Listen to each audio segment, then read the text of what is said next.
Okay, YouTubers, I was at K1 Speed Houston this weekend, and I was asked by a guy who was racing there if I would upload my track video to YouTube so he could see my racing line, so he could learn how to become faster around the track. So I thought instead of just uploading the racing video, I would also do kind of a description of what I think about while I'm going around the track. So here goes.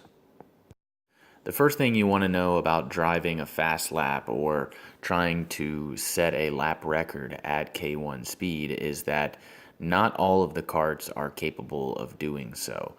And when you're there, you have to kind of know which karts are fast and which karts are slow, and basically ask the staff to put you in a kart that's fast.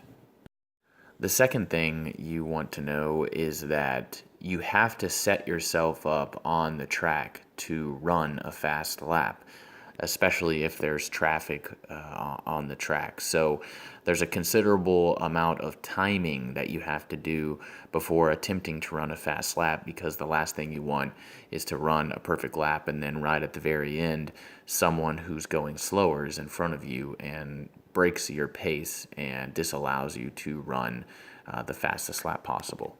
What you're going to have to do is time your setup so that you're far enough ahead of the person behind you that when you set your fast lap up to get a flying start across the finish line, that person doesn't pass you and then you're behind them again.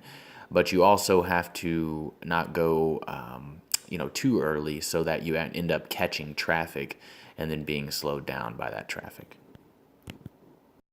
Once you have yourself positioned in traffic, what you want to do is drive very deep into the last turn before the start-finish line and drive sort of to the far corner away from the apex of the first turn after the start-finish line. What this will allow you to do is gain as much speed before crossing the start-finish line, and so that'll automatically cut off time of your lap simply because you're starting the race at a faster speed than you would be if you didn't do this technique here.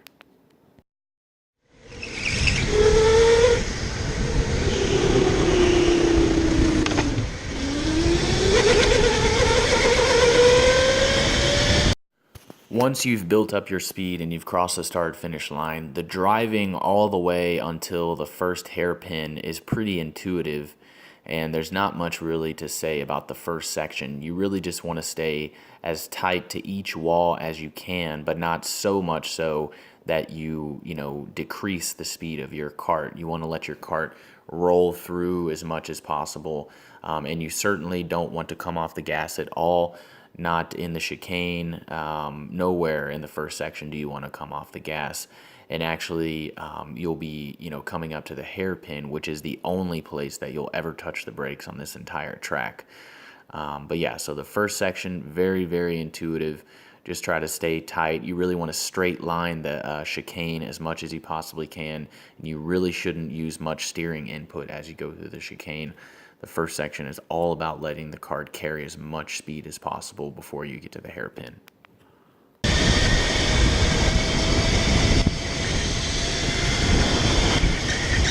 Once you finish the first section of the track, you'll be at a pretty high speed, and then you'll be approaching the braking zone for the hairpin. I find to get through the hairpin quickly, trail braking is the best technique to use. If you're not familiar with trail braking, basically as you get to the braking point, you get hard onto the brakes, you stay on the brakes as you turn in, but over the course of the turn, you're going to release the brake pressure more and more and more as you approach the apex, and then once you're at the apex, you should be all the way off the brakes and all the way on the gas. And at that point, you kind of just, drive through the turn. So as you take the hairpin, basically you want to trail brake towards the apex of the turn, and you're going to have to, release the brake pressure kind of over the length of the turn. And as you're in the turn, you'll sort of feel, when the kart wants to slide, because you are going to be on the brakes while turning, and you have to be very careful. But if you do it just right, you should be able to get the kart slowed down just enough to where you're able to sort of roll through the turn after you kill all your speed from the first section. And then as soon as you have the grip that you're looking for after coming through the turn, you really just want to mash the throttle and get back on completely on the throttle and approach the next section. This turn is one of the hardest to execute consistently, and you might find yourself, if you're using the trail braking, kind of pumping the brakes almost a little bit here as you sort of dial the speed of the cart in to make sure that you don't slide out too much in the turn. So basically, I say just kind of toss it in there, throw it in there real hard, and use the brakes and the gas as needed to kind of get through smooth.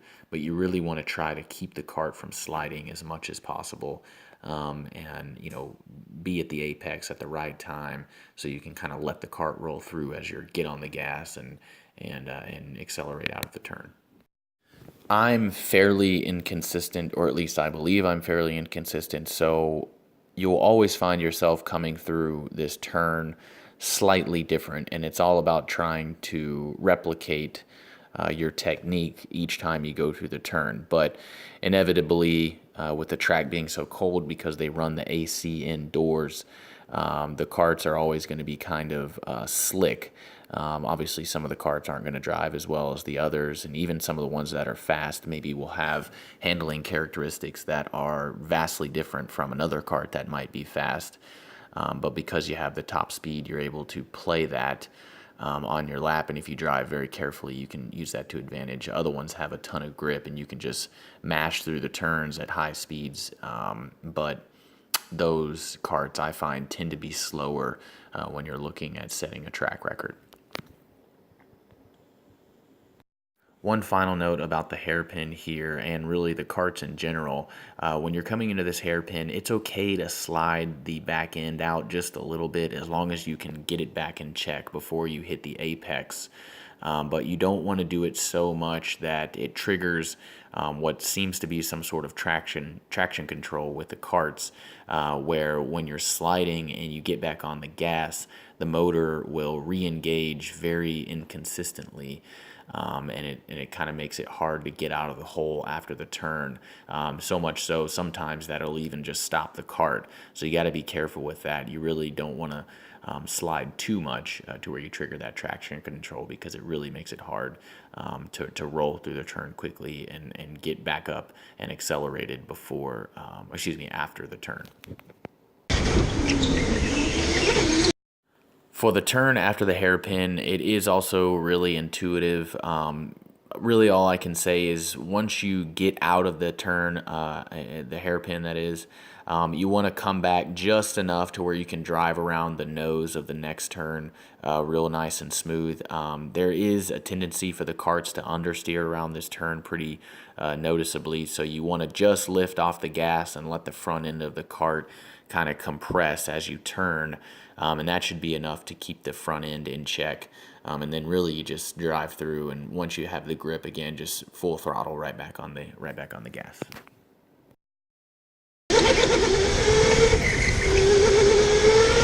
After hitting the switchback, you kind of want to stay tight to the wall, and then as the next turn tightens up, you kind of want to spill out right into the middle of the track just barely to carry your speed. And then as soon as you sort of complete that turn, you want to get almost all the way back to the wall, or as much as you can, before you come into the teardrop, as some of the faster guys call this next sequence here. But one other note on this long right-hander, the carts really have a tendency to bind up, and they start kind of jumping or skipping across the track, and you really have to make the cart stop doing that. Otherwise, you're going to lose a considerable amount of time. My technique that I use is really feathering the throttle pretty aggressively, coming all the way off and all the way on, just enough to where I can tame the skipping or the chattering or the binding or whatever you want to call it. I don't always get the cart to sit flat, but you really want to feather the throttle just enough to where the cart is still responding totally to your driving inputs and not skipping across the track and getting offline. After the long right-hander, you really want to get, like I said, as far back to the wall as you can, if not all the way to the wall, and then turn in for the next turn. And actually, it should be all one turn from the wall after the right-hander all the way to the kind of inside wall on the last turn before the final hairpin. So you really want to set the wheel and do your best not to move the wheel at all until you turn in for the final hairpin. That's actually pretty difficult to do, and it really means that once you get back to the wall after the long right-hander and you set the wheel, you really have to have your kind of final landing spot in mind when you're driving that series of turns, and keep that in mind when you set the wheel, because in order to drive a fast lap, you really have to turn this sort of teardrop here at the front of the track all into one turn. And one final note on the teardrop here, when you make it all one turn, it makes it very easy to carry a lot of speed through this section, so much so that you can run the risk of overdriving the turn. So just like in the long right-hander, you might have to employ some feathering of the throttle or some on-off throttle manipulation to keep the cart steady and keep it from understeering, because there is a tendency for most of the carts, even the ones that can handle and grip very well, to understeer in this section. So really the important part here is just to keep the cart settled using the throttle technique while holding the wheel steady and trying your best not to manipulate it after you've already set the wheel for the turn off the wall after the long right-hander.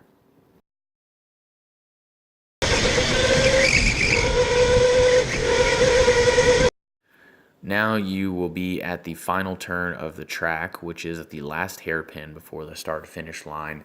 And I want to again reiterate that you do not use any brakes on this turn. Remember, you should never use any brakes except for in the first hairpin coming off the first fast section of the track.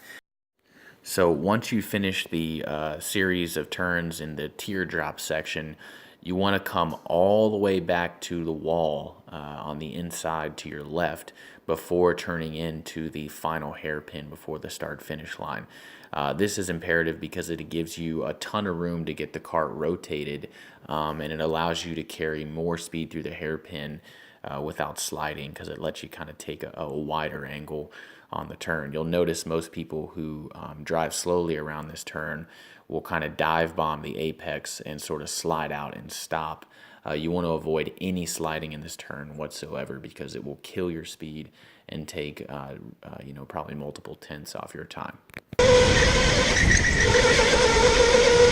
Once you get through the apex of the hairpin, you want to get all the way back on the gas and basically form up to that outside wall of the turn, which is closest to where the other carts are being staged in between races. And then you want to end your fast lap basically at the feet of the flag guy who's standing on the podium controlling the race.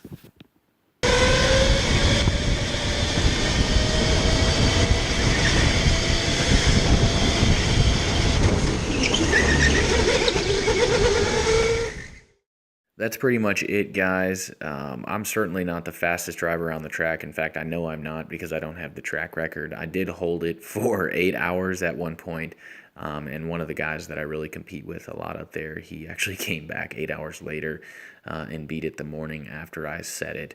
But yeah, in order to drive a fast lap, you really have to have everything come together. You really got to get a good cart. You've got to have, the driving line down, and you really have to set yourself up if you're driving in traffic to be able to drive your fast lap. So a lot of stuff has to come together there.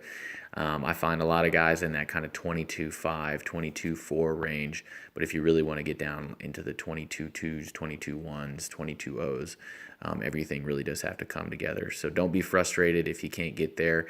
It takes a lot of laps and a lot of time to get all the variables right, but when you do, you really can drive a fast lap.